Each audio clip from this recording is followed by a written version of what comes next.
Tutorial kasi sila, nag-aaway yan sila. Pinaka-open naman po yung mouth, hindi ibig sabihin kapag Live? Patay na siya? hindi po, buhay na buhay pa sila. Parang patay lang.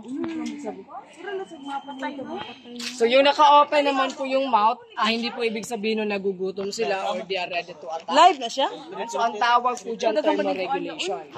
Yan. So tayo kasi mga tao, warm-blooded tayo. So kapag naiinitan, pinapawisan.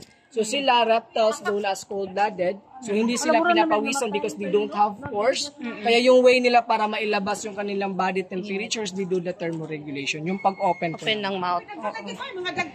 Yung green naman na nasa tubig, ay tinatawag na duckweeds. Hindi yan algae or lumot, kundi duckweeds. So nilagyan namin ng duckweeds yung pond because crocodiles are known as ambush predators. So kailangan nilang itago ang kanilang sarili para makapag-hunting ng pagkain. Parang ang algae kasi green And yung lalim naman po na kanilang pond, 15 feet po yan. So, really? Kasi when they're doing mating kasi, nagyayakapan yan sila sa ilalim. Kasi yung cloaca nila nasa kanilang tiyan. So kailangan magyayakapan yan sila. Nakadikit. So kailangan malalim talaga yung kanyang pan.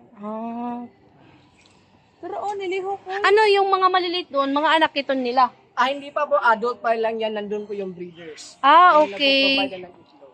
Okay. So proceed na po tayo sa